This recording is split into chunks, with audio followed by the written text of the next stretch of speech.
mami patu da patu chitin go kadin sunden sawe la mesha sachu la ma yidam chokin la so wa de so da ji jin ji lo kyab den ji go me sam len ge ga be tong song yong la kyab so me kya wa do je jang pa jin den go be sha ma du tang tu sam ge kyo le me jin ji lo shi tu je ji ninge mu ba sa ne kyang sim do de do to pa jin ji lo me jin ne chang sang de ma ge sa tong bo la Yasen jogging madrum ye be ma jun ne she shu da ko do kan do ma bo bo ra ke ke je se ba to ge jin ji ba je she so so guru be ma se de o min jogging bi ko da ne de san san je kun ji mo bo ni ran sen jo kun gong sun don ze ba za be la me sha ba so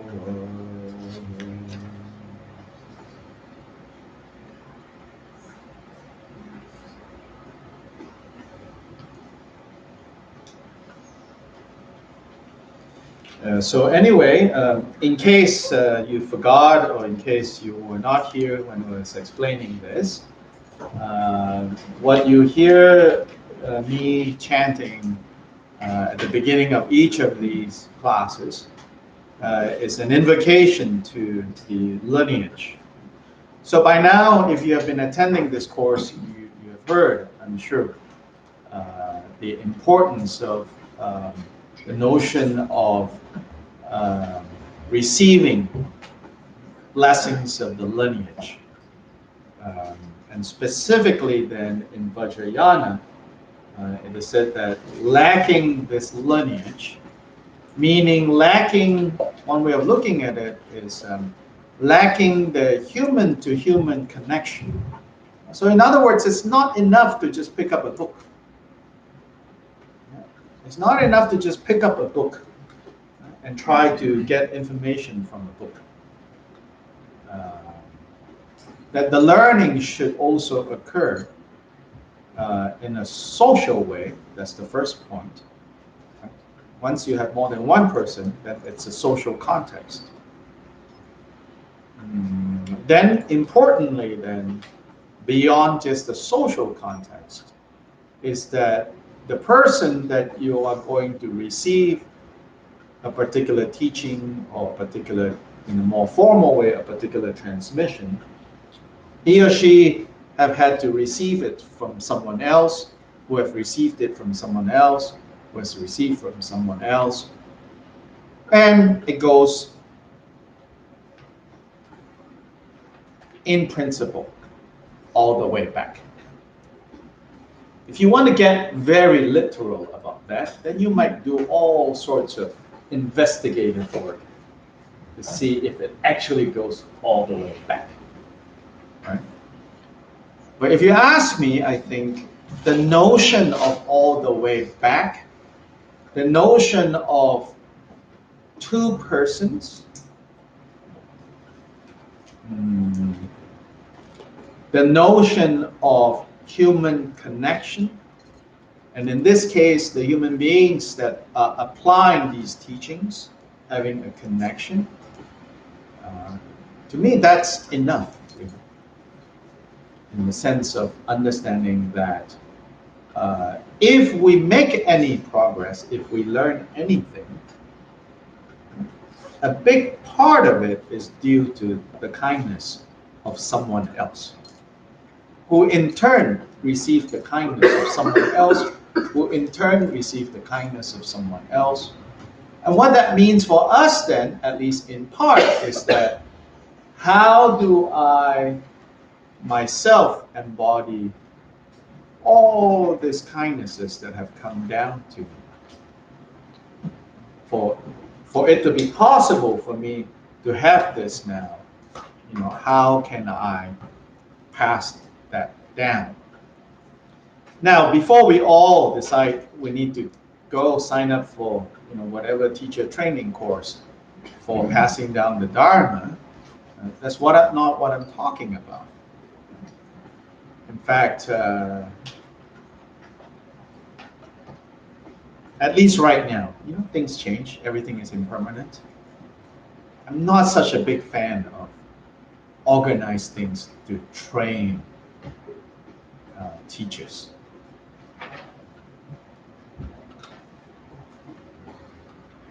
If we go back to the Buddha's time, before anyone is any teacher or anything, they were practitioners. And they practice and they practice and they practice. And the Buddha never said, now you become a teacher. In fact, I don't think there was anything like that either. Again, in a more social way, and they were all linked together as a community. And certain senior disciples of the Buddha began to be recognized by the community as having shown through their example to be effective teachers. And an effective teacher has to practice the teachings, hopefully, or at least look the part, and also have to have recognized by others the ability to effectively convey this to others. And when is the time to do it? Well, it's not when you finish a course. But I think in this modern period of credentialing, there is something very clean about credentialing. It's sort of like, and especially as Americans, we like that part, like you take out favoritism. Maybe you're not the teacher's favorite, therefore you never became a teacher, Yeah, maybe, Because if it's the old system, it's when, But also in the old system, so to say, it's not just the teacher saying, oh, you can now be a teacher. Again, if we go back to the Buddha's time, it's really the entire community kind of like understand, like, yeah, you have what it takes, and we want to learn from you. So in a much more personal way, I think that's important. Anyway, this notion of like connecting with the lineage also, I would say, should not be interpreted in a narrow sense of like belonging to like a particular denomination of some religion. So that, oh, now I'm Presbyterian or I am Sunni Muslim, and those terms are exclusive terms, If you're Baptist, you're not, Catholic. Yeah, if you're Sunni, you're not Shia. But lineage is not really about this kind of exclusivity. Although I will also say that it has become like that because there have been generations and generations of people born in a particular village and therefore belonging to a particular monastery, as in associated with, and each monastery will have its own kind of lineage identity. So even among Tibetan society, Bhutanese society, it has become sort of an identity label. But I think that is, I'm not criticizing that, except to point out that in the Tantras, in the actual Vajrayana text that talks about lineage, they're not talking about institutions. They're not talking about institutions, and they're not talking about any hierarchy beyond the natural hierarchy of teacher and student. And that, I would say, is a natural hierarchy. Otherwise, what's the point of the whole notion of teacher and student, And of course, teacher and student can be in so many contexts, right? And these days, putting Bill on the spot, he's been helping me the last few days. And yesterday, he had one of his workers with him, and he was trying to explain to the worker, I'm not used to telling my teacher what to do, but here I don't have a choice. I said, Bill, I said, you got it wrong. In this context, you are the teacher, I'm the student. You better tell me what to do, otherwise you're not doing your job, you know? It's like, so it's, you know, it's all context too, you know, not to forget. So anyway, when they talk about lineage, they're talking about every practice, every text has its own source that flowed down to us. Recognize that source. Be grateful to that flow. Lineage is flow, right? Cuba, it also means flow, stream. Recognize the stream that we are drinking from. So that's the Chinese saying, you know, when you drink water, you have to think about, meaning here in a sense, not like, you know, thinking, analyzing, but you have to appreciate, you have to think fondly, you know, of the source. You have to know the source. So lineage in the sense of like, in that sense, you know, we're not talking about, oh, the 4 lineages in Tibetan Buddhism. Yes, for simplicity's sake, you know, 4 now, 4 plus 1, and then in Tibetan religion, 6 altogether, 5 Buddhists, 1 Bonpo.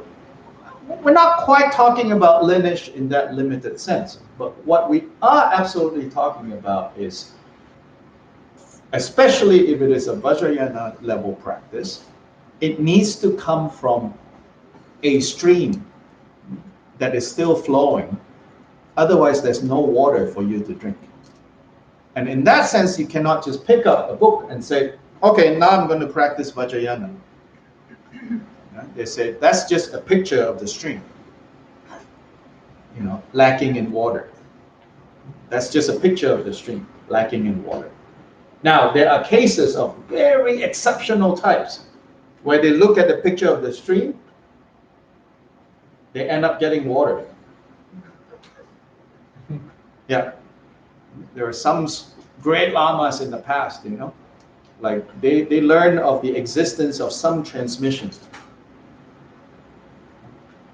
but they're not available anymore. But because their devotion is so strong, right, they have a direct vision of the last person who has this lineage, feeding them the source.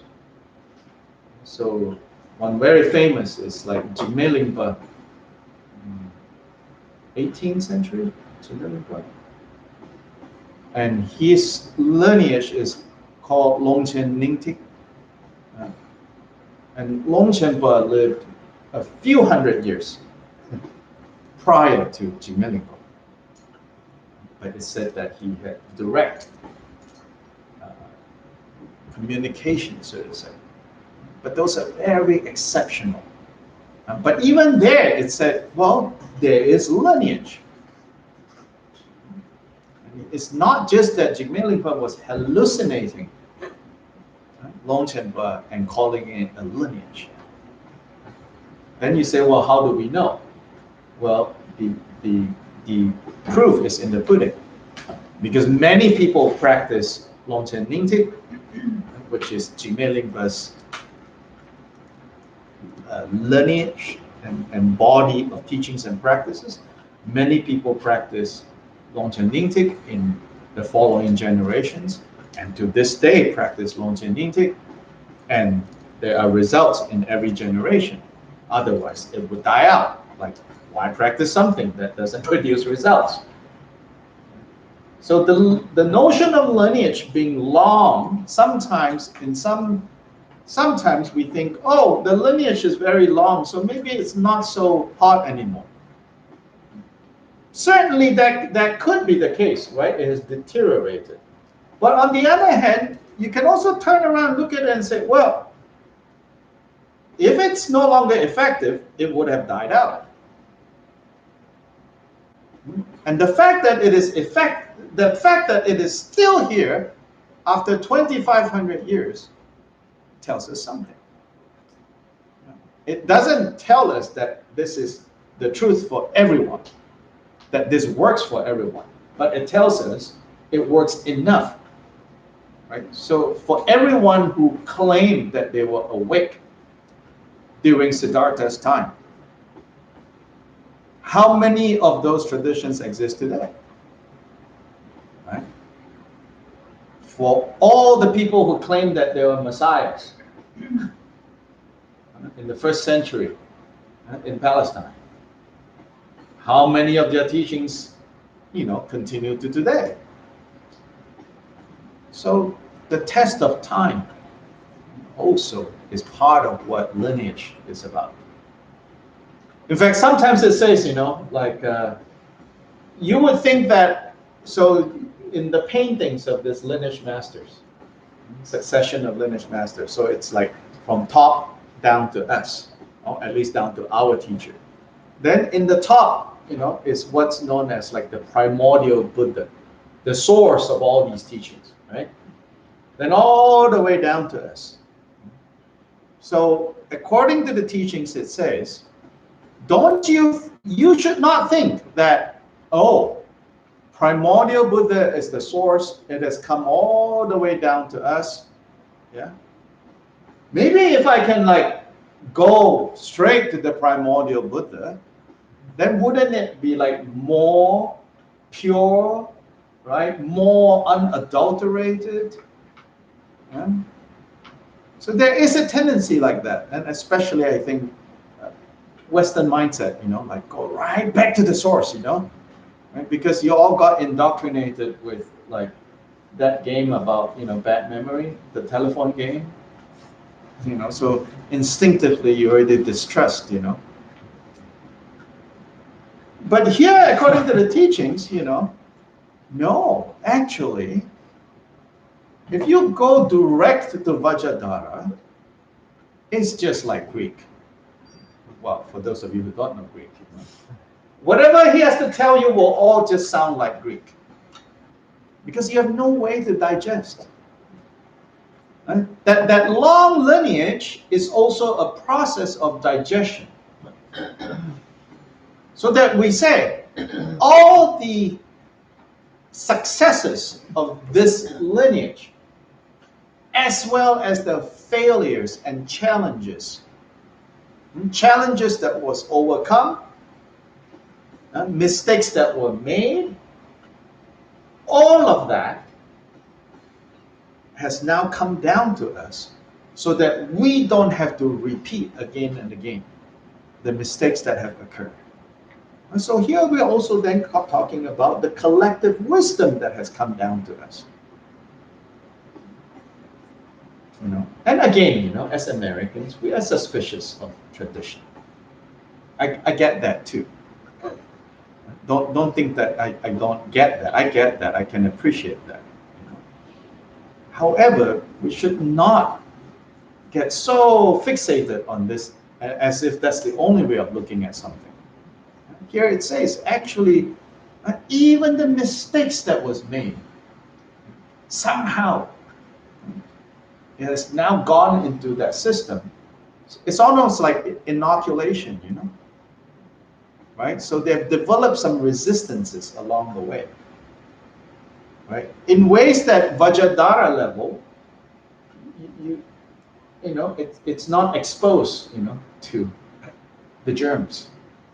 It's so pure, and therefore, if you don't know how to absorb it, you cannot do anything with it. So now the resistance, it's coming down to you. So Milarepa actually says, he said, my lineage is going to be such that each successive generation is going to do better than the generation before. Now, I don't know if he's proclaiming something or he's inspiring his disciples. I think either way is good to think like that. Every generation should excel the generation before. In that sense, the American can-do spirit, is really good. But on the other hand, we should not get too suspicious of tradition. I saw a funny meme, of course, on Facebook, right? It says, tradition, right? I think, yeah. Tradition is nothing other than being stalked by a bunch of dead people.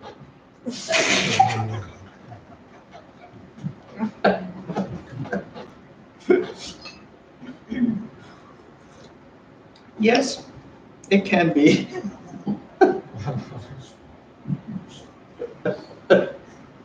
Being stalked by a bunch of dead people. This sense of like, ooh, tradition, tradition.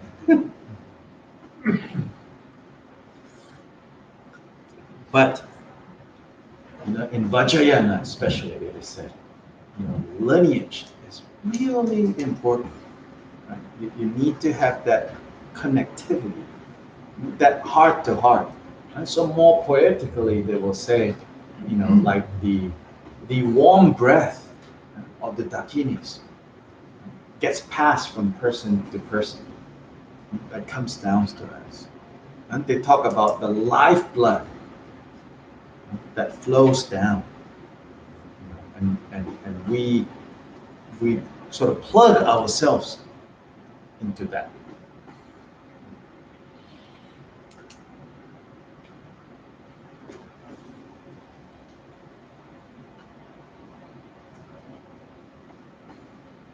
So last week we talked about the conduct, and specifically the notion of like those 3 levels of vows. The individual liberation vows of the Hinayana level, the altruistic bodhisattva vows of the Mahayana level, and then the Vajrayana samaya or commitments. And we had some very good discussions, pointing out some of the implications, right? Including questions of like, does it mean that if I didn't take the vows, then I'm fine if I break the vows? So we talked about a little bit about that. But this notion of the 3 vows or the 3 levels of these vows is that you practice all 3 of them together. You have to hold all 3 of them together. And that if also to add to that, it's not tenable to say, because I hold the highest level of vows, therefore it can surpass, right, what is said in the second level and what is said in the first level. So there is no like 3rd level abrogating what is being said in the first and second. I mean, this is the view that I subscribe to, and this is the way that, especially in the Drigum Kagyu lineage, is explained in this way. And it's based on the principle of, the Buddha doesn't teach contradictory things. And the Buddha is not partial, teaching a certain group certain things, teaching, like, oh, with you guys, you can eat, drink, and be merry. Do whatever you want. It's all just fine. You guys, how about 250 rules for you? The Buddha, doesn't have partiality like this. In fact, his whole purpose is to teach us how to protect ourselves from suffering. And that lies at the root of all these vows. How to protect ourselves from suffering. Once we understand that point, then we see that all these vows of training were given for that purpose. Then, to whatever ability, to whatever degree, we can take and keep those vows, then we're more protected. We're more protected. Right? Now, of course, I also acknowledge we've got to be careful so that, sort of like, I remember when my parents, when they first came to visit me, afterwards, they were telling our relatives back in Asia, like, oh gosh, visiting him. It was very nice, but one thing that was really unnerving is how he doesn't lock his door. And like at night going to sleep, you know, he doesn't lock his door. I do now, by the way, so don't try to break it. But it was telling that, you know, my parents were telling relatives that. And one of my aunts said, yeah, I was telling that to my son. And he said, have you all considered that between the fear, that for him, between the fear of someone intruding into his space and him being locked inside, what he fears more? This cousin of mine is an attorney. And so, yes, you know, like we can be so into being protected that we build a prison and, you know, like we're stuck in our own prison. So I'm not saying you should relate to the vows in that way. Understand that the real protection from suffering is not a prison. It's liberation from prison. It's when you actually free yourself from suffering. So if you relate to the vows in a very rigid way, as if like these are like thou shalt and thou shalt not, and if you do them, you get the approval of the world or God or Buddha. If you don't do them, you know, you have disappointed the whole universe and everyone is wagging their fingers at you, you know, then our whole attitude to the vows is counterproductive. Yeah. But still, fundamentally, the vows are given so that our conduct don't stray into the kind of conduct that is unskillful and unintelligent, meaning productive of suffering and pain. So last week we talked about the 3 vows. Today I said, you know, instead of saying more about the vows and the conduct, which I think it's enough at this point, I will use this opportunity to introduce to you a very fundamental as well as very meaningful set of symbols found in the Vajrayana level. So with that, we will turn to this mandala of the 5 Buddha families. So on the very first page, if you have this handout, you'll see a very simple diagram actually. So all the other mandalas that you might see, yeah, all the other mandalas that you might see is based on this general layout. There is for sure a lot of other differences in the details. But what you see on this diagram, now, first of all, turn to the second page, and you'll see the directions provided here. So in the way that mandalas are artistically represented, yeah, that section that is closest to you, that's always called east. Yeah, that's always called east. That section that's closest to you. So if you're looking at the mandala, right, that segment, and the mandala is divided into 4 directions and the center. So that constitutes the 5 groupings. So poetically, you call them the 5 families. The 5 families. So the direction that is closest to us is east, furthest away is west, and then when you're looking at it, on the left is south, on the right is north. Yeah? So that's how it's orientated. It's not a north-south orientation, it's an east-west orientation. So now go back to the front page. So you see a basic mandala. Mandala, literally, it means, how it's translated into Tibetan is Kinkor, which means center and periphery. So a mandala, in its most basic definition, is a diagram, a setup, where there is a clear center, and then there is the surrounding, or the periphery. Center and periphery.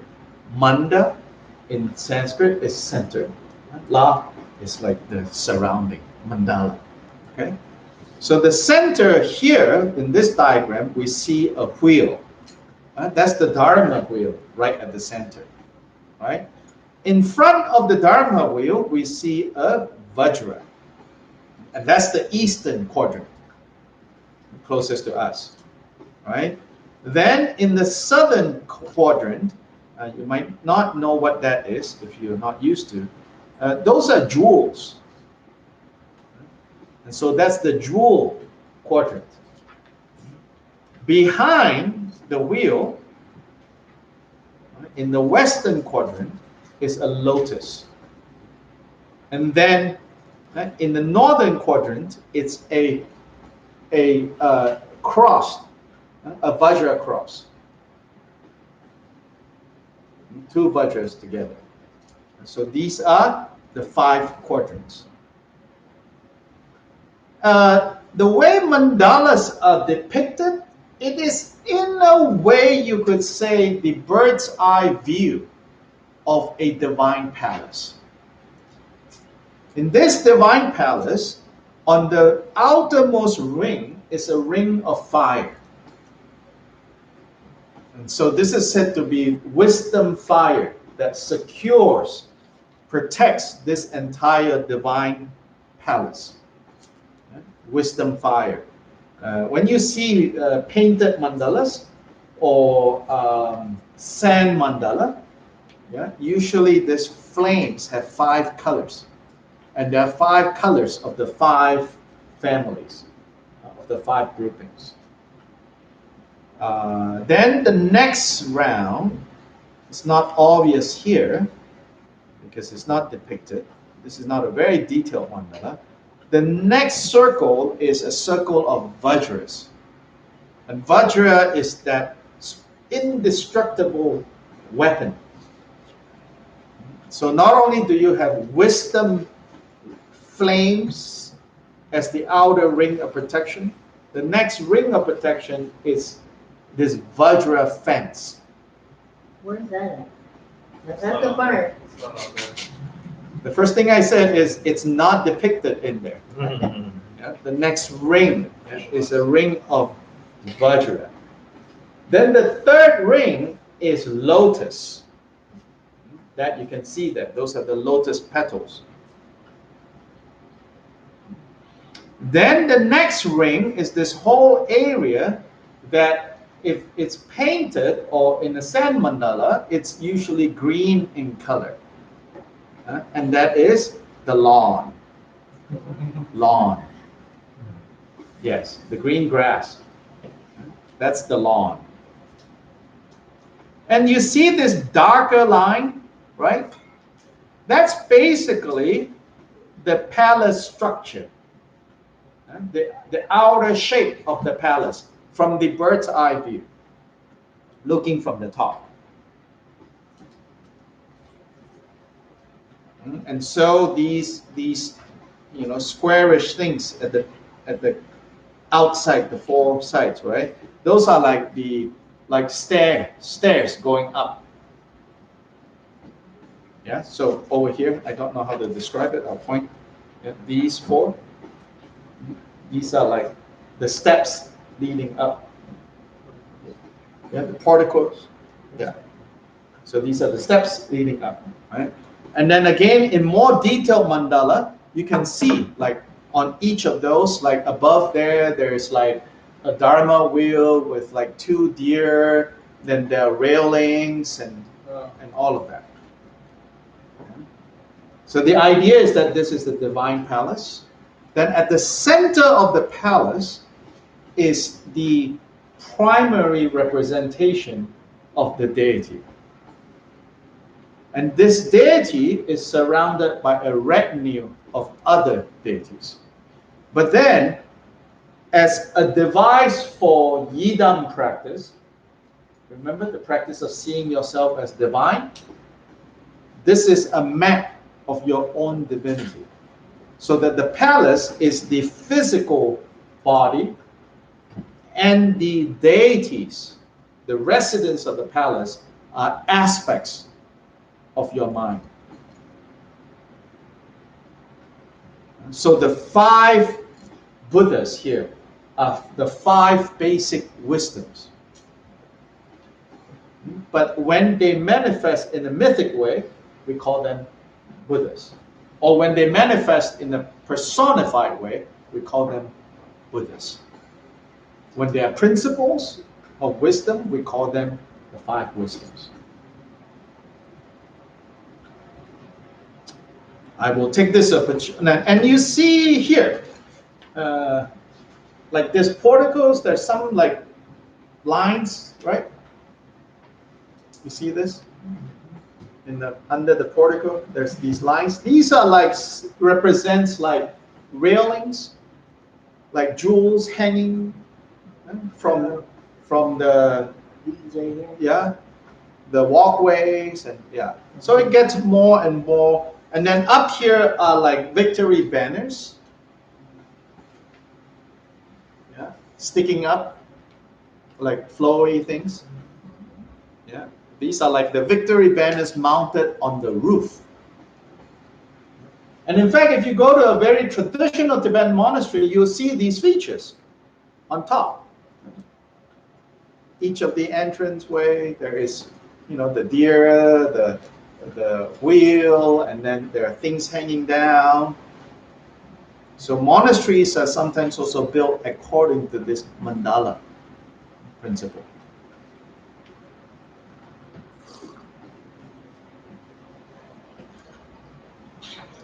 So this system, the symbolism of the 5 Buddha families, is used in Vajrayana to encode and therefore to be decoded, to encode both the confused aspect as well as the aspect that is free from confusion. Yeah, so both samsara and nirvana is all represented in these 5 Buddha families.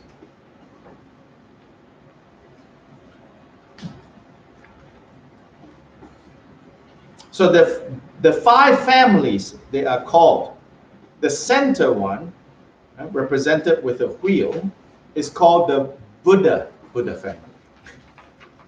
The Buddha family. Then the eastern quadrant is called the Vajra family, and then the jewel family, then the lotus family, right?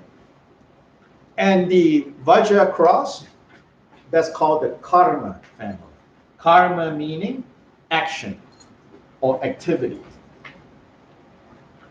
The activity family. So now let's look at the inside page. Again, so Buddha family, Vajra family, Ratna means jewel, then Padma means lotus in Sanskrit, and then Karma. So these are the 5 Buddha families. So the 5 Buddha families, they're not talking about 5 separate things or 5 individuals, but that these 5 are the 5 components of your being. Because fundamentally, you know, even on the Buddha level, it's also understood as some sort of composite.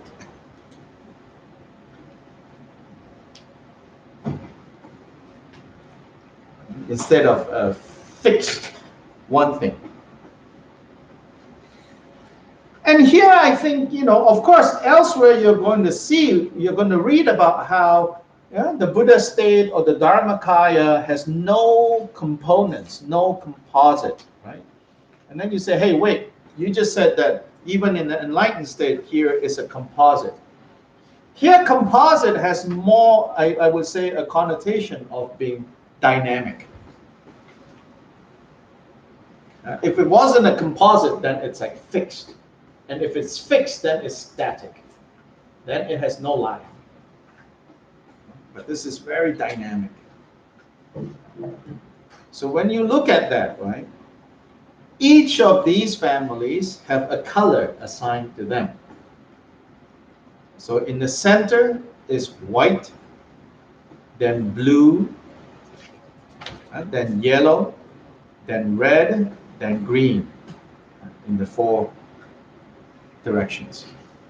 Now, I have to say that this particular structure of the 5 families, right, generally in the Vajrayana material of one lineage, they tend to have it this way, which is more a Nyingma arrangement.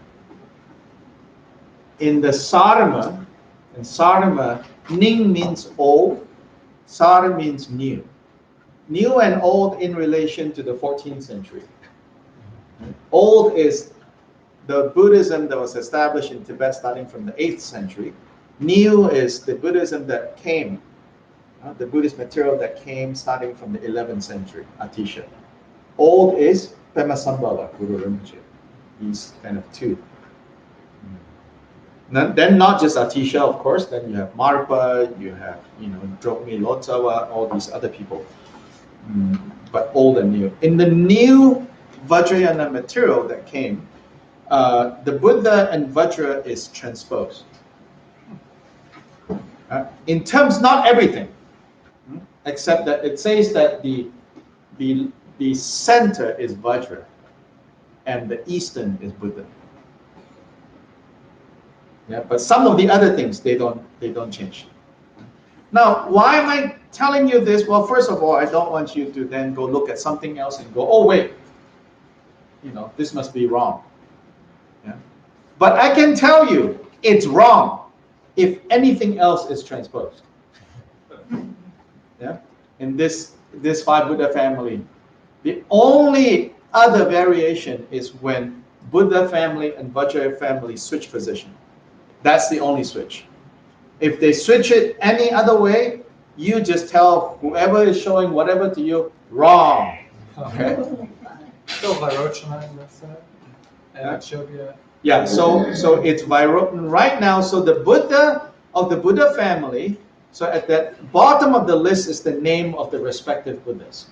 So Vajrayana is at the center in this system.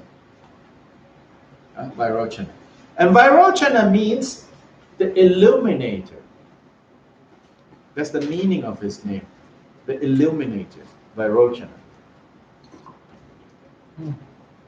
Then in the eastern quadrant is Akshobhya Buddha. Akshobhya means the unmoving one. Over in the southern quadrant, Ratna Sambhava. Keeping in mind, Ratna is jewel. Sambhava means like born of jewels, or that which produces jewels.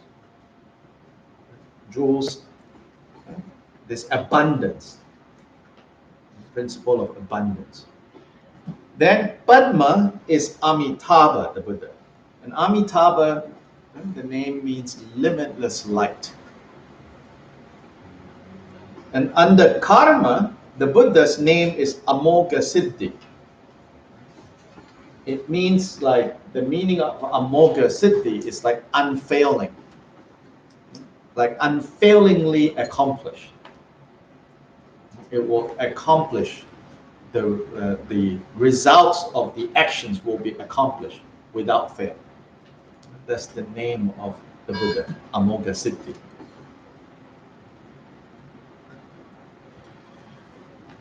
So here, right now, for us, right, we are composed of what the Buddha calls the 5 aggregates, which is, so if you look at this diagram again, continuing this diagram, it's form. Can you find form right in the middle? Then in front is consciousness in the eastern quadrant. In the southern quadrant is feeling or sensation. And then perception in the western. And then in the northern, conception, concept forming property of the mind. So in basic already quote unquote Hinayana level, The Buddha said, we all walk around as thinking, believing, very committed to the idea that this is I. And he says, that's such a superficial understanding of what's over here.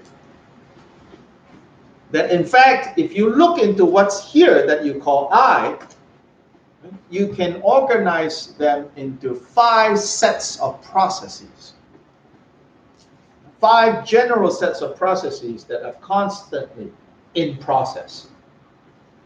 The first set is form. And form is referring to physical form and also the objects of physical form. And so what do you mean by that? Well, first, in a personal way, form then refers to this body, yeah, physical form. But this physical form, again, is not a thing. If you zoom in more, you find that they are composed of 4 properties. The property of solidity, fluidity, heat, and movement. So like bones have a high concentration of properties of solidity, and that's earth, the earth element. Then obviously like saliva, mucus, that has a high number of fluidity. So this is like the Buddhist analysis of matter. As I've said this before, the Dalai Lama himself admits, in comparison to Western science, very primitive. But very primitive if the Buddha was trying to build, planes and submarines. But that wasn't the Buddha's interest. The Buddha's interest is to free us from suffering. So then, for that purposes, it's enough to just see that there are these 5 sets of processes going on. First set is the physical processes. Next is the consciousness. If the body is the hardware, then consciousness is the software. So the basic ability of the mind to know, that is the process of consciousness. And again, it's not one thing. In fact, if you want to divide the consciousness, they say that there are types of consciousness. So there is the type of consciousness associated with seeing. Types of consciousness associated with hearing, tasting, touching, smelling, 5 now, and thinking, intellection. So 6. So these are types of consciousnesses. And Buddha says, at any given moment, these processes are going on and going on and going on and going on. It's only like when you stand far, far away, you think there is a cohesive person there. But when you come closer and look really close, it's not as cohesive as you think it is. And in some ways, right, it's really liberating. Once you get it, like you don't need to be that cohesive. But you can't go tell your boss this, you get fired. You're all over the place. Well, of course, Buddha already said that. That's not going to cut it, okay? But to see that, we're not as cohesive as we think we are.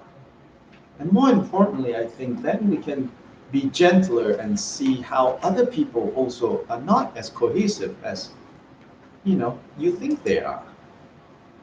So that has some, very useful, I think, implications for how we relate to each other and how we relate to ourselves. Anyway, so all these types of consciousnesses are always continuously going on.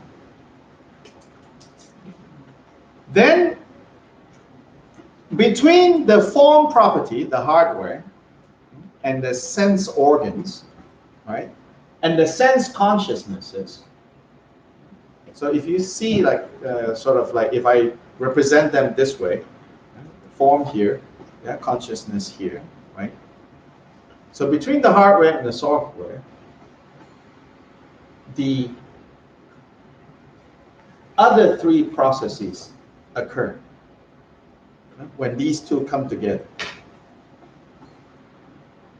So when you have a functional I and a visual consciousness present, then the other three types of processes take place, which is, the first is, once the functional I and a visual consciousness exist together at the same time, and form is not just inner, form is also outer. An object of sight also exists, right? So meaning then, if an object of sight does not exist, but instead, right, the stench of blue cheese exists, your eye cannot see the stench or aroma, however you choose that word. Yeah? You cannot see the smell of blue cheese or durian. Gary. You cannot see, you know. You might have a mental image, but that's not sight. That's, you know, memory. Anyway, so when the physical eye and an object of sight and sight consciousness all come together, then immediately a feeling is produced. And that feeling is either pleasant, unpleasant, or neutral.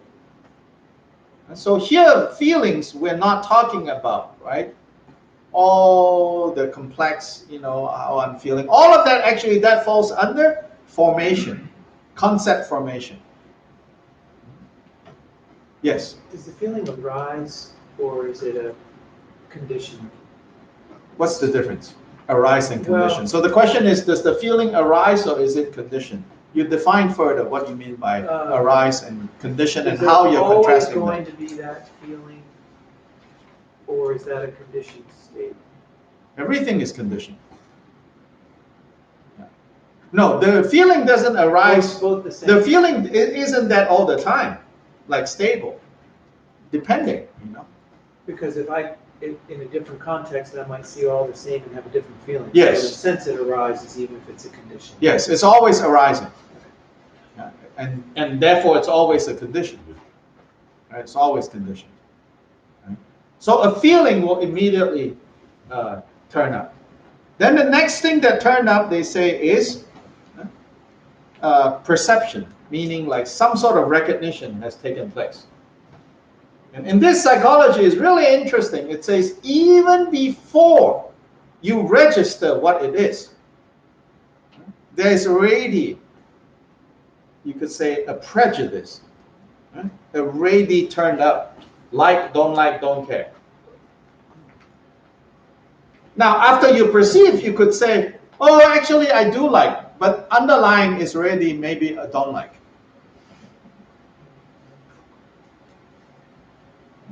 So that feeling, it's in explanation, they say, well, where does that come from then? They say these are imprints from previous lifetimes. Yeah? Where the durian stinks, or the best thing you can smell. If you don't know what it is, look it up. Durian. Looking it up is not as impressive as being in the presence of. It's called King of the Fruits. That smells good. Kings of Fruits. Yeah, if you have a cold, then it's not that impressive. You must not be congested in your first encounter with the durian. Then it's impressive. And then when people go, you know, like I sometimes I say, you know, durian, they're like, I don't know. I said, No, you will know. Either you know or you don't know. If you have met it, there's no neutral. Is that the fruit that's illegal to like in I think it's Hong Kong if you open No, most hotels in Southeast Asia, yeah. there are signs, durian's not allowed. And planes, not allowed. Just last week, like all the protests in Hong Kong, my friend was flying back from Malaysia to Hong Kong. And on Facebook, she was like, flight delayed. And then delayed another few hours, then delayed another few hours, she said. And then she mentioned something about, I hope the durians will be okay.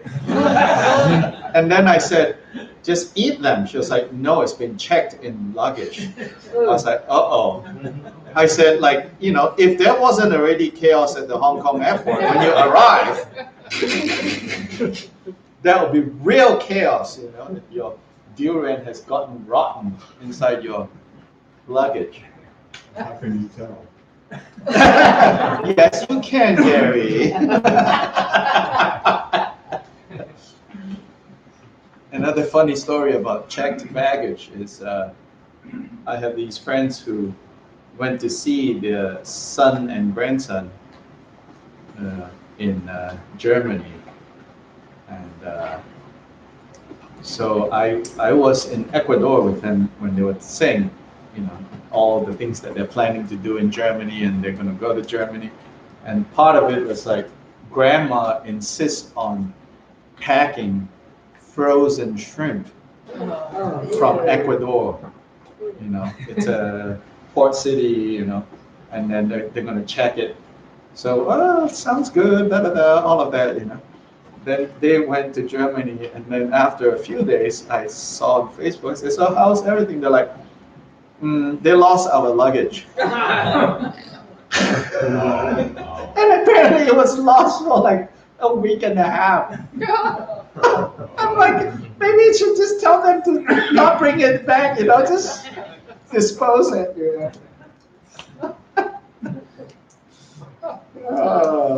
So I digress. And so then perception is when, you recognize what it is. Then once you recognize, that's when the more complex mental chatter, that's called the formation or concept formation or volitional activities. That's when all the stories come in. All the reasons you like something, you don't like something, then it reminds you of this and that and that. That's like the topic of songs and movies and all of that. That's the mental formation. And you see how, right? That is related to action and activity. That Buddha family is the Buddha family of karma. In a confused way, we create from that point all kinds of karma, all kinds of complex, messy karma. But if you transform, if you realize the essence of that, what is it? It's the all-accomplishing powers of Buddhas. And what are Buddhas trying to accomplish? The benefit of others.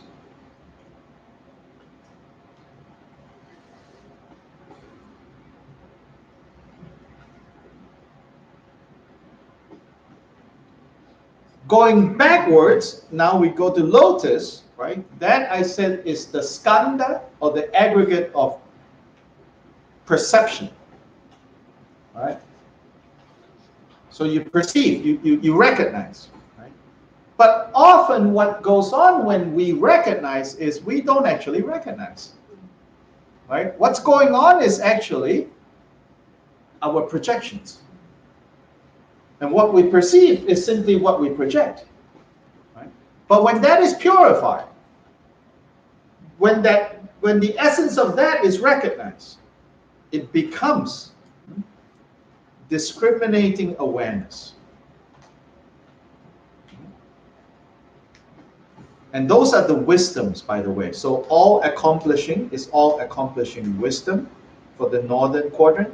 For the western quadrant, the wisdom is called discernment. I like the translation better.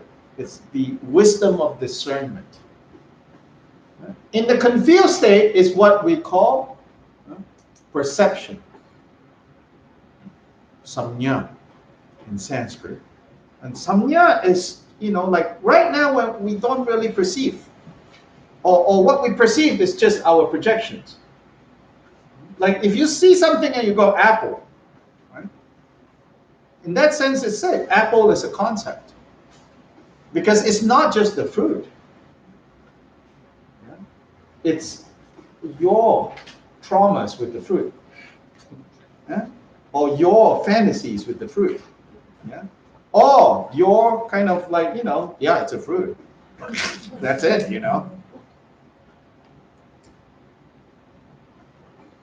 So, but when that is purified, when that's recognized, then it's wisdom of discernment. Seeing things as they are, seeing clearly. One back to the jewel, the Ratna family. So remember, right, when it was an aggregate, it was feeling. And feeling has, is bias. Like, don't care. Right? So here, when that is recognized or when that is purified, that confused way, that confused aggregate is purified, that confusion is polished away, it becomes the wisdom of equality or sameness. Because the opposite is what's going on now. Like, don't care. The don't care is a Tao kind of don't care. Whereas the wisdom of sameness is equality, is not the kind of like I could care less. But rather you see the same nature of everything. You understand the single nature of everything, and therefore nothing perturbs you anymore. One part back, consciousness. So consciousness right now, right? Our consciousness, like our sight consciousness, sound consciousness, visual consciousness, oral consciousness, all these consciousness right now, right? What happens is like when we are conscious of something, we get stuck. We get fixated. They leave, residual effects. Even if you think, oh no, I didn't think much about it. Yeah, except you'll come back in your dreams. Have you ever experienced that, right? You didn't think it even left an impression in you. Then, in some weird way, it comes back like a week later in your dream. Well, because it left an imprint. Yeah? It left a residual effect. With a starring role. Yeah. Yes, Or like some tune that you heard. You thought, that's it. It's just a random tune, Then one night you can't sleep. It just keeps coming back. So, like the trash in Taiwan. Oh, now it's stuck in Joe's head. The trash truck in Taiwan comes every evening and has this tune. Now he's stuck with the tune. Yeah, first is consciousness, right? Then it goes into it. Now here, it says that when that is purified, when that's cleansed, it's the mirror-like wisdom. And so what is that analogy for? Right? When an object appears in front of the mirror, it's reflected clearly, without mistake, vividly. Almost as if, right, there's another apple in there. And if you're like 2 or 3 year old, you try to get the apple. It's that real. But the moment this object goes out of the range of the mirror, it doesn't matter if this object has stood in front of the mirror for 1 bazillion years. Once it goes out of range, nothing stays on this mirror. So when it's the Buddha's mirror-like wisdom, the Buddha recognizes, clearly, without mistake, what is present in front. But it leaves no residual stuff. It has no hold on Buddhists. So that's called the mirror-like wisdom. So this is when the 5 aggregates. Now, then one step at the center now, right, is form. So normally form, the definition of form, according to Buddhist philosophy, the definition of form is obstructedness. It's obstacle. Yeah. This, it's occupying here, so it's obstructing something from being there. Definition of form is obstructedness. Or one of the definitions of forms is that which obstructs. What does it obstruct? It obstructs whatever is not it. The emptiness of it, right? The not it. It obstructs the not it, right? The emptiness of it. It doesn't obstruct the emptiness. Emptiness cannot be obstructed. Well, it obstructs. It obstructs this. Our view of it. If this is here, this cannot be here. The not it. Yeah, it cannot be here. Not about emptiness. Yeah, it's But about. is it not it then? It obstructs that the not it being? Because we're fixated on it. We think that is. Well, the definition of form. This is a physical definition. No mind involved here. Okay. Form. The definition is that which obstructs. What it obstructs is it obstructs that which is not it. Everything else. Now, if it occupies that, something else cannot occupy. Right, obstructs what's not it. Yeah. But here, when that is purified, when that is transformed, it becomes the wisdom of. It's here translated as all-encompassing space. It's a little too loosey-goosey. It's the Dharma Dhatu, which is the Dharma realm. The Dharma realm. So in the Dharma realm, it is said that there is absolutely no obstruction, but everything can interpenetrate. It gives the analogy of Indra's net.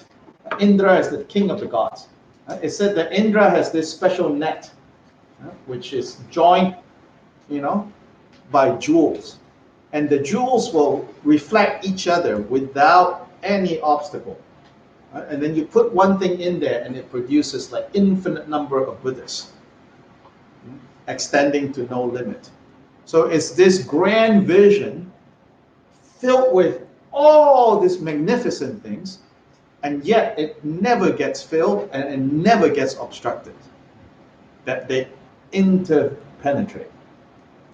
That's the wisdom of Dharma Dhatu.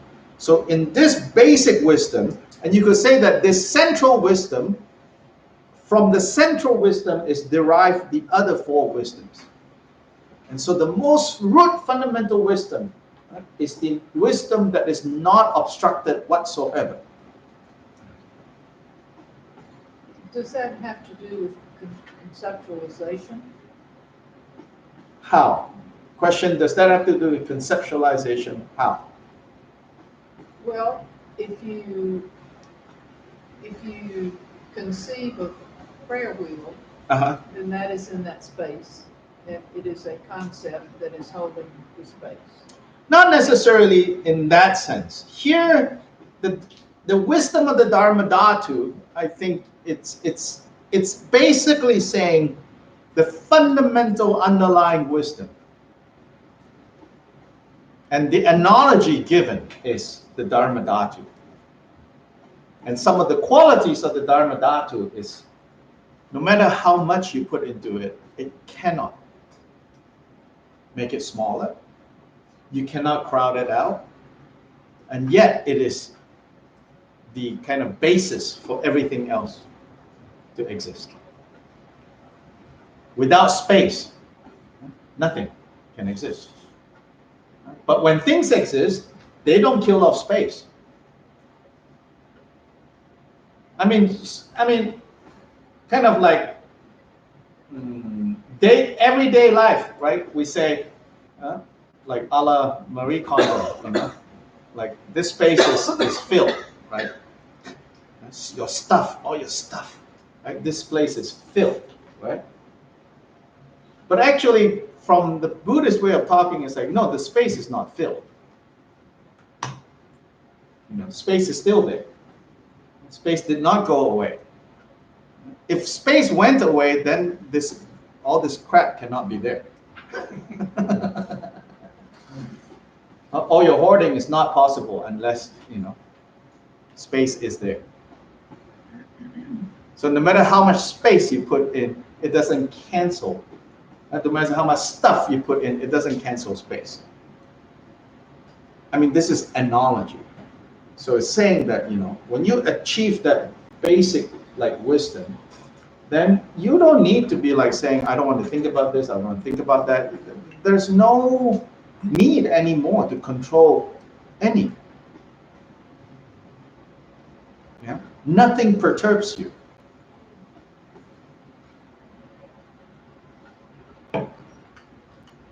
So you're giving space to that which we perceive to be obstruction.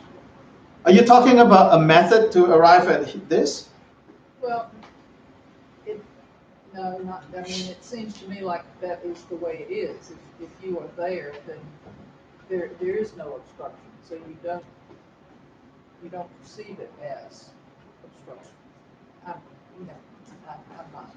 From a therapeutic point of view, it's what I see is that the way in is to look for the space, not the construct.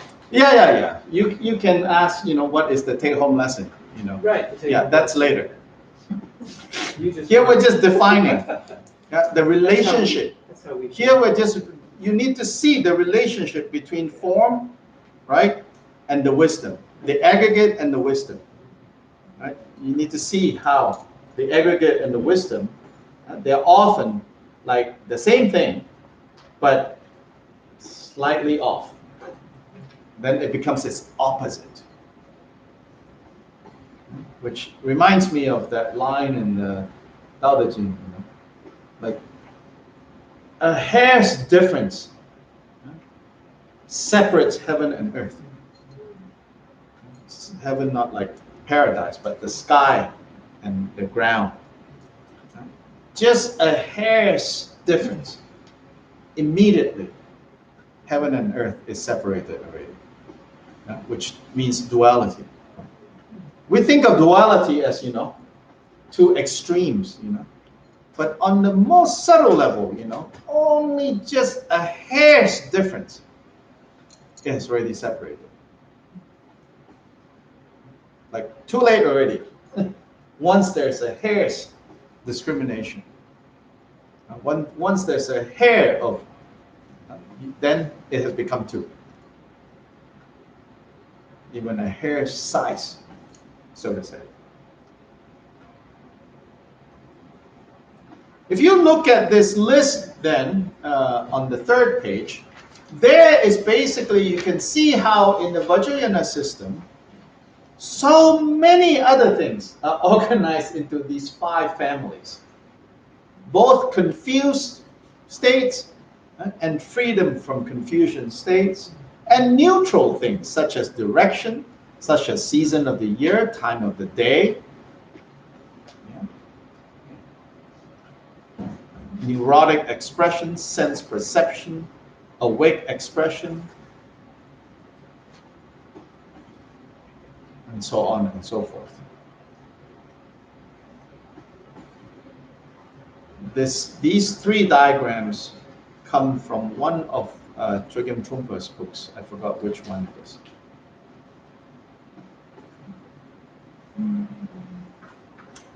So let's take a break. I know there's some snacks back there and tea, and then we'll resume.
So, are we on? So this 5 Buddha families is the basic kind of organizing principle for understanding Vajrayana kind of views and practices about how to transform the 5 aggregates into the form of the Buddhas, how to transform the 5 afflictive emotions. So if you look at this this chart here, under klesha, the third line, klesha. So the Buddha family, in its confused state, is ignorance, and the Vajra family is aggression. Ratna family is pride. Padma family is like attachment, possessiveness. Karma family is jealousy. So these 5 gets transformed in the Vajrayana context. Now, one question I think that would arise is like, how? Here is when I think no more explanation. Because now we have entered the realm of, they're like, well, you do the practice. And then of course, right, because we have been so fed all along the way, it seems like these Buddhists have an answer for everything. But then at a certain point, they say, well, just do the practice.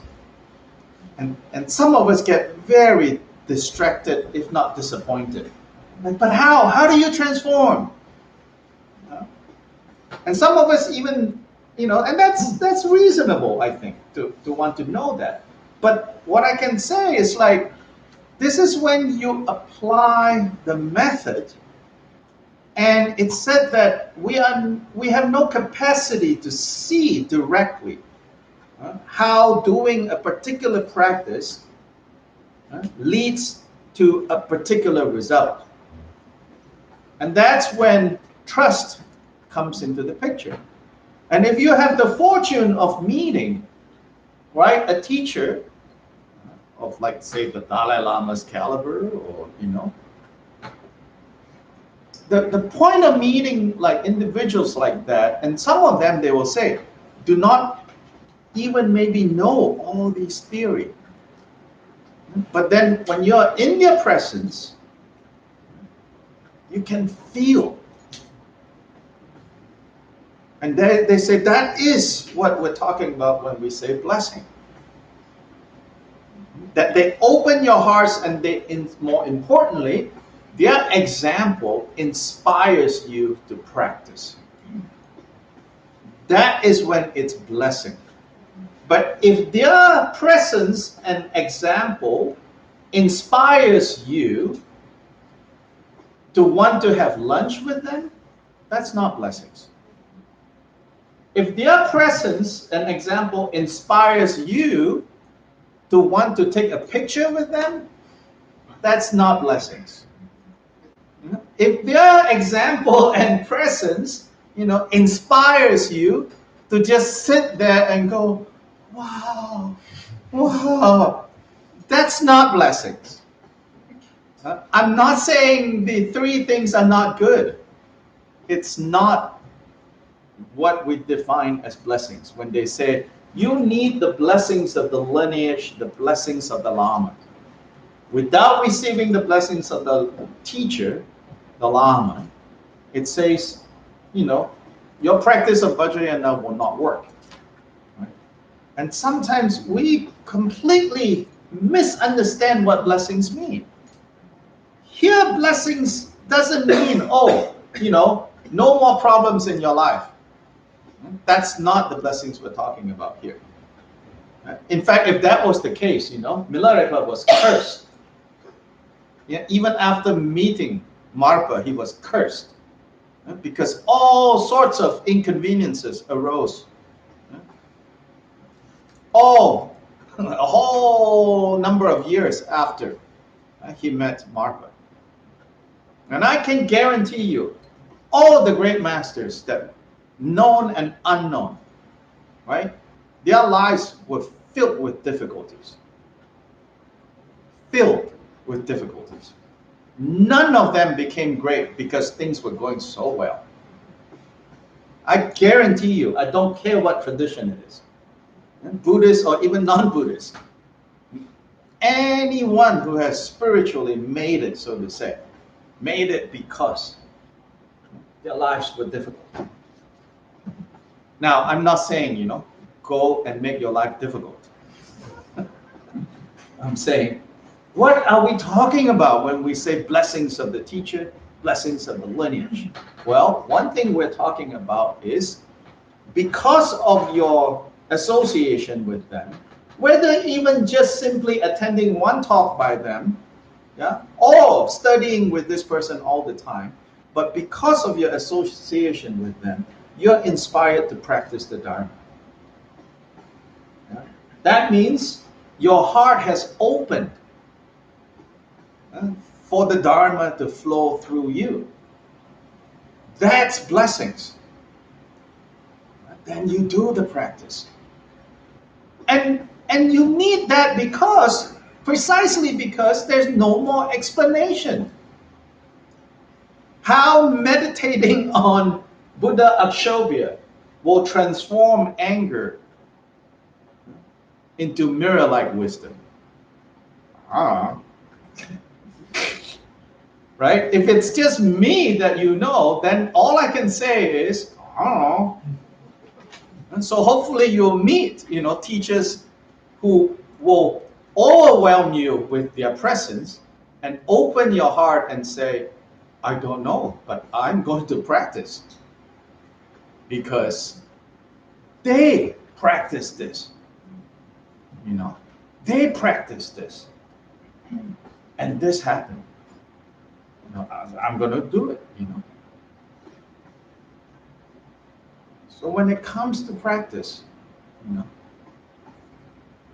Now, I've already said in previous classes, and then when it comes to doing the practice, I feel that we should not approach this in a very kind of like dogmatic or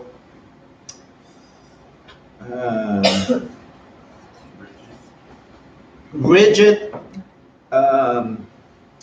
afraid to make mistakes. Then you will never learn. Then you will never gain any experience. You cannot, some of us, right? When we learn about, I don't know, driving, right? And some of us will need to read 7 books, yeah, before we will even do anything.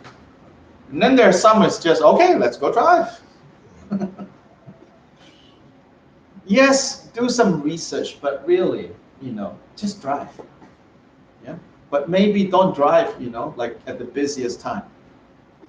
But drive, and bang up the vehicle a little bit. Yeah, no, drive, Same with the practice, You do. Yeah. And also I've said before in the other classes, don't become so everything you have to ask. I'm not saying that you do things trying to hide it from your teacher. If you try to hide it from your teacher, it's not like God or Buddha will punish you. It's just that you create the habit of not really working with that person, and you undermine your own ability to learn. You're just undermining your own ability. Like in traditional language, they will have things like, oh, the protectors will get upset, oh, the blessings will not come to you, blah, blah, blah, all of that, Okay, if fear factor motivates you, maybe it's fine, But I think increasingly people don't get inspired that way. So if you look deeper at it, it's like when they say, don't like do Dharma things, especially behind your teacher's back. It's, if this person is a qualified teacher, then first of all, he or she should not care that you are doing things, Dharma things behind his or her back, should not care for her own reasons. Yeah, if it's jealousy and all that, then okay, this person needs to work those things out. But when they say you should not do, Dharma things behind your teacher's back, is that then you create, right, a block within yourself. And you're not, it's sort of like my example of like, we do this, right? Next week, there's a dental appointment. Guess what? Brushing, flossing. The week before that. Well, that's not an accurate picture of your, dental hygiene. And who are you playing games with? Right? Next week, I need to go check my cholesterol. Okay, only salads. If you can keep that only salads for the rest of your life, it's good if you're inspired that way. But only up until, you get your blood drawn. I mean, who are you playing games with? So here, it's not a theistic system. There's no big brother watching. Maybe the language, again, in the traditional language, they might say, oh, the protectors will come get you, or, maybe, maybe not, I don't know. But what I do know for sure is you create those, cheaters or whatever in your own mind, then you have to deal with them. Right? If you do things behind your guide's back, then when you really need the guidance, it's not going to work. Not because the guide goes, I'm not going to tell you anymore. But yourself cannot, really, what? It's all about balance. I'm not saying, constantly, sending messages to your guide, I'm doing this, I'm doing this, I'm doing this, I'm doing this. At the same time, no, you do the practice. Even if it's not sure, I think I heard it this way, do it, and see what happens. Practice it, see what happens. Then they say, you pray for guidance. You pray for guidance. To the lineage. Here in our tradition, the founder says, always direct your immediate students' devotion upwards to the lineage masters. Yes, they are taught, like if you relate to someone as a Vajrayana teacher, not just any teacher, if you say, oh, you are my teacher who's teaching me Vajrayana, who's giving me the empowerments, who's giving me the instructions, yeah, you as a student is told, you have to start perceiving this person as Buddha. Again, for the purposes of being able to perceive everybody else as Buddha. But if the very person who is telling you that you have to perceive everyone as Buddha, you cannot perceive as Buddha, then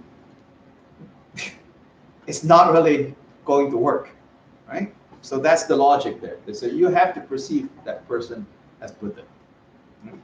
And in any case, that person is Buddha. You have to perceive that person as Buddha. But that person that is being perceived as Buddha, according to this tradition, it says, if he is really smart, if she's really smart, she'll not tire in telling her students, your devotion should go to the lineage masters, not me. should go there.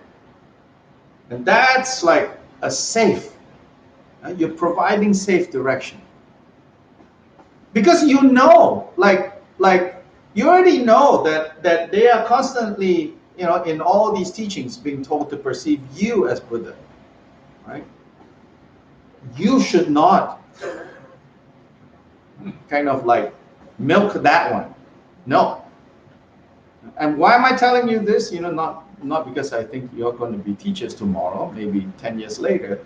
But I'm also saying, if you want to figure out, you know, someone, should I think as teacher or not, watch, you know. Now, I'm not saying that someone who says, oh yes, perceive me as Buddha, is automatically some monkey business is going on. No, I'm just saying. I'm sharing with you what, like, especially founder Vigunka here, he says, you know, like, don't encourage your students, yeah, to like direct their devotion towards you. It says you point them upwards. But that's also because you know that they are constantly being told that they should do that. But you deflect. You always deflect. So in Vajrayana, there are lots of different issues that in this contemporary and sort of in closing, I want to address larger things. A few trends that I'm seeing. One is there is a certain, and these are my opinions, not so much I can quote chapter and verse, okay? These are my opinions. Yeah? So you hear it in that spirit. I have some random opinions about things. So in response, you know, understandably, to some very serious problems that have arisen in modern Tibetan Buddhist communities, Vajrayana communities, and the Zen tradition in the West had to deal with this in the 80s. And in some ways, they have learned from their experience in the 80s, and they are what they are today. Now, Tibetan Buddhism, like right on cue, like because Zen came to this country about 20, 30 years before Tibetan Buddhism. And so then Zen went through that phase, and now I think Tibetan Buddhism is facing that phase. And there are, you know, all these sorts of real messy stuff between in communities where there is misuse of power and this and that, all sorts of really unfortunate, really painful things that are going on. And as a response to that, you see a trend now talking about a new approach to Vajrayana, you know, that is like, you know, full transparency, egalitarian, blah, blah, blah, all of that. You want to know what I think? I can guess. Oh, come on, really? Yeah, maybe. If we lose the connection of seeing the Buddha and the teacher as part of the lineage, separate out everything else, Vajrayana can't work. We don't have a vehicle to get there with everyone else. But more specifically,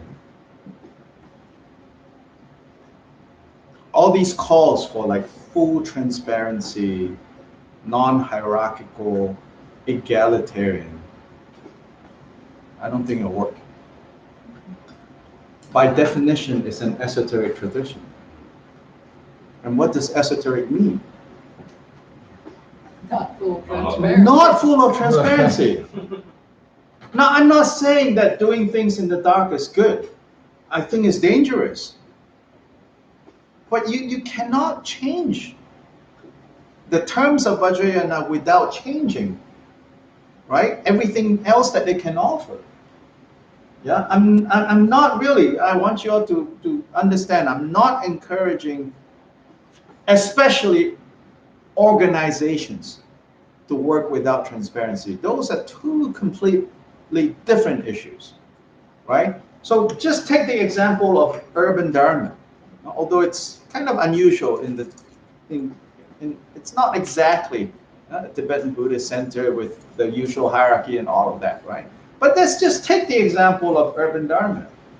As an organization, yeah, and fundamentally now an American nonprofit organization, right, with a support base and donors and all of that, whatever is the community standards of transparency, it absolutely has to follow that. Yeah? If it doesn't do that, I feel it has no right to exist. Yeah? And whatever privilege, right, the government gives to such organization, it should shut it down, for places who don't have that kind of transparency. So like whatever community standards are with regards to the code of conduct, the ethical code, everything, I think that needs to be made clear. However, if within this context there is like Vajrayana teacher-student kind of connection existing, they should not operate under that set of legalese. Because then there's no heart, it's not going to work. Yeah, if that's what's keeping things good in terms of the Vajrayana level of relationship of teachers and students and among students, then it's not going to work. That's just, then it's just like, I just feel like it's like trying to rebrand yourself, you know, for your market. It's not going to work. It's not going to work.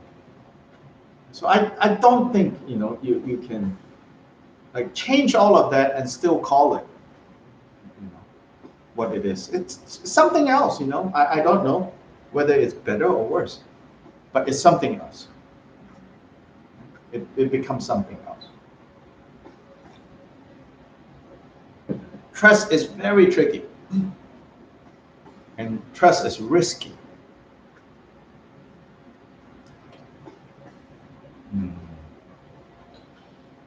But, you know, try other things, you know. It's less risky.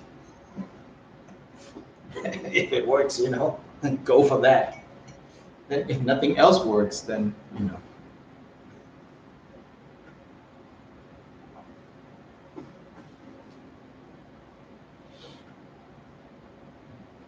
But still, I think if we remember the main points of the Dharma, no matter what level, Hinayana, Mahayana, Vajrayana, right? If we remember the main point, I think if we're committed to that, then you will be, you know, protected. If you're committed to, like, this is freedom from confusion, freedom from suffering, right? Be a little bit careful, I think, of communities, traditions that push too much, again, random opinions, on telling you to suspend or be suspicious of judgment mind. Be a little bit careful. I'm not saying that there's no value. Certainly in so many of the teachings that is said, you know. But remember, in also so many parts of the teachings, it says analyze, right? Both are equally emphasized. So then if you walk into a community or you meet a teacher who is like relentlessly talking about, you know, get over judgment mind, get over judgment mind, just be a little bit careful. Just be a little bit more careful. In a very unscientific look at where some of these problems with Buddhist communities have arisen in the last not just 10 years, but in the last 40 years, covering the period where the Zen tradition had to deal with these issues, right? I don't think it's a coincidence that it's happening more so in places where the the main style is to be critical of the thinking mind.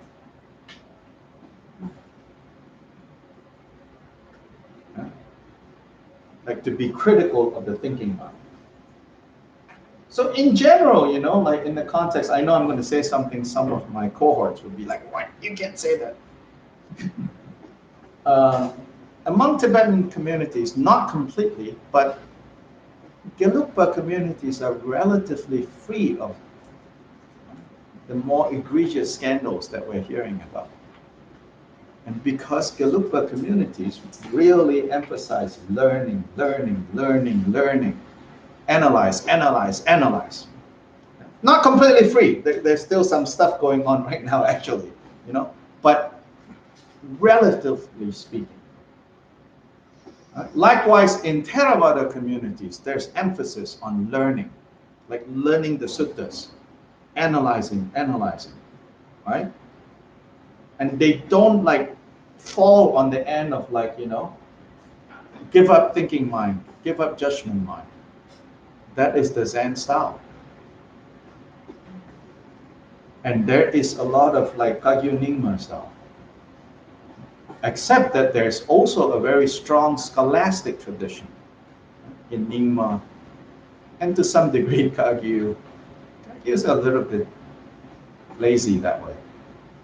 Nyingma in the last century or two have really kind of beefed up their scholastic mode, and so have also emphasized that. But it's really more those traditions that have emphasized a lot of like personal charisma of teachers. Little dangerous. But I also say, at the end of the day, it is. You also need that, you know. So it's not one or the other. I think we constantly have to kind of balance both. Right? You analyze, and you analyze, but you also should not forget the Buddha says, you know, that this analytical mind takes you very far, but not all the way.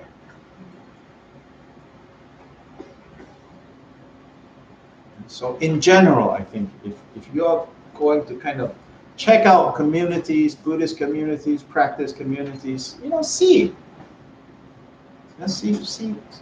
like, you know, what is, you know, what's going on, you know.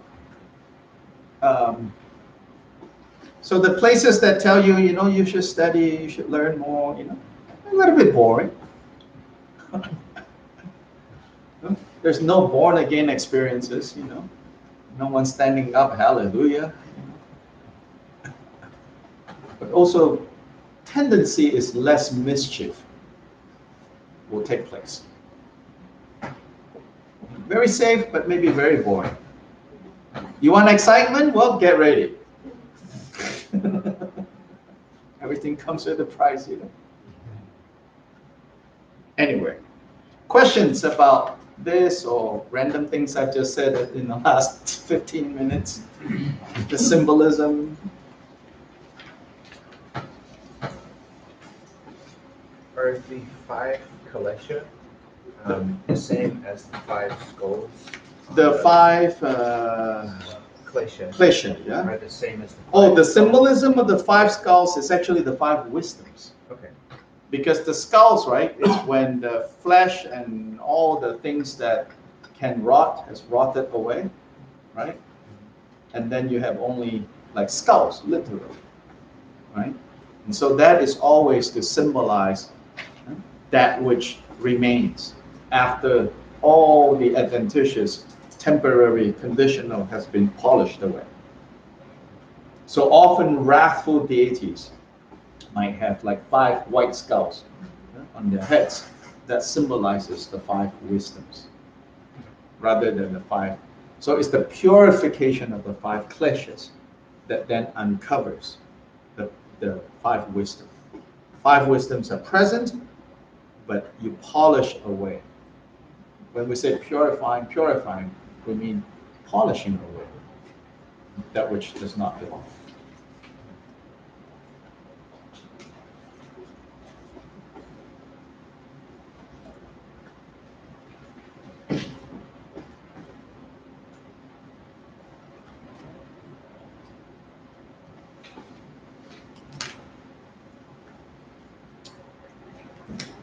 no questions. Hmm? Yeah. So next Wednesday, the format will not be teachings. We've finished the course, so, and also I get on the road. But the next few Wednesdays, I've encouraged the existing Kagyu Sangha to focus on the Avalokiteshvara, the Buddha of compassion practice. That I first is the Khenpo Nimadundrup, when he came, gave the empowerment for those of you who were able to attend. But generally, the Avalokiteshvara practice, even like, the Dalai Lama says, it's such a universal practice, the Buddha of compassion practice, that while it's certainly more beneficial if you have received the empowerment, but even if you have not, you can't go wrong practicing this Om Mani Padme Hum and the Buddha of compassion. So if that's kind of a question that you might have, that's generally the position of most teachers on this particular practice. Then of course also you trust like the support and the strength of enough people who did receive the empowerment. You're together with them, you're practicing with them. And the idea is basically that with Vajrayana practice, so this is a good one. One of our teachers said, like he always gets asked these questions, especially he says in Asia, like people will say, oh, if you do this practice without empowerment, or if you do that practice without permission, you will go to the hell realms. So then he said, yeah, but think a little bit about that, And he says, even if it says in the text, Buddha says, the things that I say, some things need interpretation. So Buddha says, some things that I say, is conditional, situational. So you need to know how to hear what I'm saying. So this teacher, he said, first of all, can the Buddha give anything that will like automatically harm you? I said, no. Then, if he gives things like that, then maybe he's not Buddha. So I said, then why does it say, oh, you need empowerment, you need permission before you can practice this? It says, that is a strong statement about don't do this without guidance. Because it's so prone to be misunderstood. And so if you do it, it's not saying that if you do it and in this legalistic way, you're guilty. The question you asked, you're doing great. It's not like that. It just means, it's a little treacherous. That's a little bit slippery there. So whatever you think you have learned or not learned without the, guidance, be tentative about whatever conclusion it is that you have derived from reading a book that you're not supposed to read, or you're doing a practice that you have not been empowered to do. If you do whatever you do, and whatever experience you have, whatever positive, negative that you feel, be a little bit tentative. Understand that this material is prone to slipperiness. And that until I confirm with someone who has experience, I should not trust completely what I'm experiencing while doing this or reading that. That's all it's saying. So that non-Vajrayana material, it says, is less prone to slipperiness. That you can just, read without authorization. In the end, like, who authorizes whom? Certainly the language is authorization, but in the end, who is in the business of authorizing what? This isn't a non-theistic tradition. Yeah, this is not a legalistic theistic tradition. There's no all-powerful, handing out, authority. So we need to understand that. So anyway, on these Wednesdays, one part of the gathering will involve doing the group practice. Then the other part of the evening, maybe it won't meet for all 2 hours, but it'll start at 7. And then the other part of the meeting would be an opportunity for people to talk and to discuss. And perhaps even going back to listen to, because I also gave instructions on that particular practice of Avalokiteshvara. So you just bring a speaker, it's all on YouTube, just play it, pause, play it, pause, discuss, clarify. So this will be a good time to actually do the formal practice for the next 3-4 Wednesdays. And then when I come back in October, then it will be, another kind of more practice oriented. And as I say, like we welcome people to join us, but we're not like telling everyone, announcing it all the time, because for people who are already committed to that, it's a little disruptive when people come and go and come and go and come and go. But if you have been here for most of these classes, please come. And again, at this point, we're not expecting once you come, you are committed. You also have to see if it works for you, if there's chemistry or not, And then we'll see. I would say at some point, whether you choose to continue to come or not to come, it'll be good if you say, hey, Hun, can we sit down and talk? One way or the other is fine. You should just know. Because we don't want like that awkwardness, suddenly you're not coming and then, you see me walking down the road and then it's like, that's just, this is a small town, it gets really weird. So at least, it's like, we can talk, I'm not going to be disappointed, that, man, this is not for me, it's okay,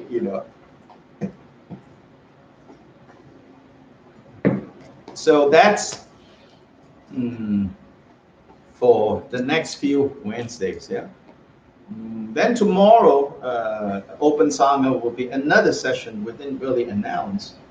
I'll be here tomorrow for the mindfulness immersed in the body. We did one round, one sequence last week. This week we'll do that again. And then when I'm gone, then the group Open Sangha will continue to meet.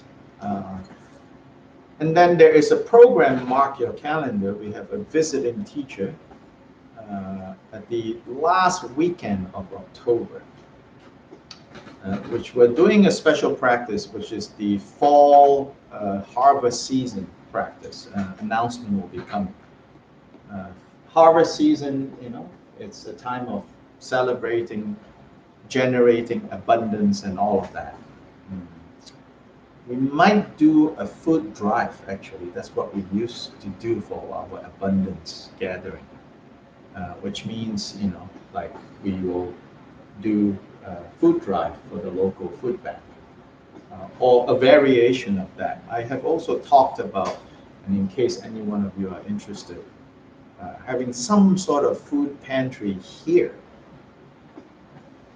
and normalizing the sharing of food so that it's not so hierarchical. That because I take something from there, that means I don't have the means to go buy. And I think that creates a very kind of top-down idea of sharing.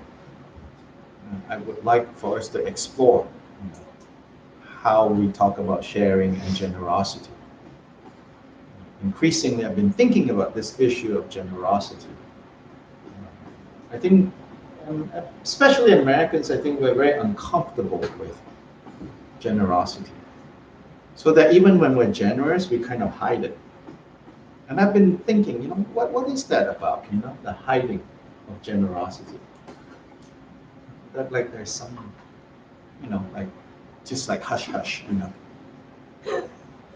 It's like you're trafficking drugs or something, like just sneaking someone under someone's hand. Like it's some sort of embarrassment for the person to receive. And I think it's cultural. That then you say that person is now weak and dependent. But that's just not understanding interdependence, you know? And so it leads to people who think, you know, I did it all by myself. Uh-huh. You know, no such thing. Every Buddha that has become a Buddha has become Buddha because all other practitioners have dedicated merit to them. Your dedication of merit right now is the cause, is a contributing condition, is the cause even of any Buddha that will come in the future. So the giving and the sharing need not be, you know, haves and have-nots. So some exploring of that. End of October, we're going to do that. Yes. Oh, yes. 29th or Yeah, 20? the 29th, Thursday the 29th. There's going to be a meditation. Fellow is coming in who plays the Japanese flute. And it'll be a special meditation. I have not ever participated in anything like this, so I don't really know exactly what it's about, but it ought to be kind of fun and different. So I think he's going to play the Japanese flute, and we're going to sit in lotus position or on the bench and get it done. Sit comfortably, in other words. Yeah. Yeah, so it should be a good experience for those of you who are sound oriented. It's the Japanese flute. It's Sakahuchi, I think. That tomorrow? 29th. 29th. Tomorrow is the meditation on the body. October 29th. Oh, no, September 29th. August. August 29th. All my months are mixed up. It's not this Thursday, it's the following. Yes. So specifically about the practice and visualization practice in general, like, is there recommended prerequisite, like, as far as I'm meditating, what style of meditation do before that, or is that fine just to... Just jump in. Just jump in and see what happens. Just do it and see what happens. I have an announcement. Yes. This Saturday and Sunday, there is going to be some work to join in on if you care to. We sure would love participation. I sure would love participation, those of us involved. We are going to be doing some actual improvements in Hunt's Garden. And I'm the recipient of this generosity. He's the recipient of the generosity. We're not going to be shy about it. And I think it's a perfect opportunity. Thank you. I thank him for the opportunity. I think it's a perfect opportunity to practice dana and see what you get out of it. It's fun to hang out with Bill. Huh? It's fun to hang out with Bill. And it's fun to hang out with each other. We can all do that. And so it will be... I have a fig plant that is producing a lot of figs right now. And Lowell, what did you say about the fig you had? Best fig I've ever had in my life. Oh. Have you tried? I got a handful of them last time I was at the house. I dumped a handful of them in my hand. So you all can go harvest there. Please come if you can. We'll be there. Things will be going on between about 8 and 1 on Saturday, and perhaps even between 8 and 1 on Sunday. We do have some ambitious, small but ambitious projects. And unlike some work times we've had over there in the past where we just weeded and cleaned, we're actually going to be adding some things and putting in some fun features that are going to be a little more... Water slide. Yeah, there you go, water slide. They're going to be a little more rewarding. So, anyone, frogs. please, and if you have any questions about it, see me after. If you can turn yourself into a frog, yes, you can slide into the It'll water. be some fun that you can be a part of. Make it. Yes. May has counter programming, watching TV. Is that right? No, I wish. But I want to mention that Urban Dharma is a 100% volunteer organization. So Dr. Lai, even though he is our spiritual director and founder of Urban Dharma, receives $0 from us. And so this is a way to give back. And I'm not a good gardener or a good wielder of shovels or anything like that, but it's great to hang out with this wonderful people and eat figs and pull some weeds. So, come on out. Thank you so much. So let's do dedication, page 144. 144. Oh, I live at 8 Rich Street. R-I-C-H. 8 Rich Street, just in case. What's that for? In West Asheville. 144. 144.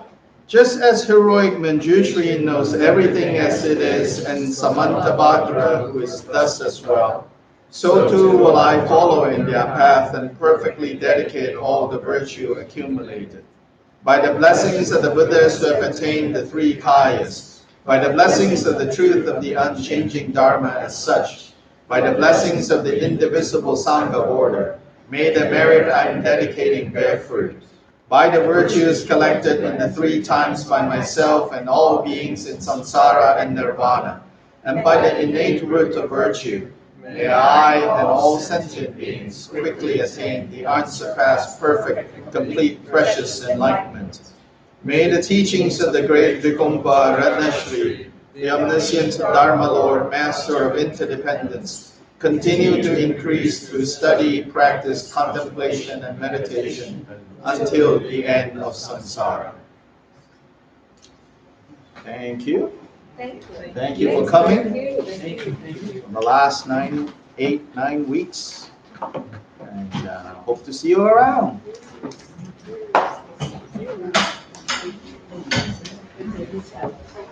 Okay. And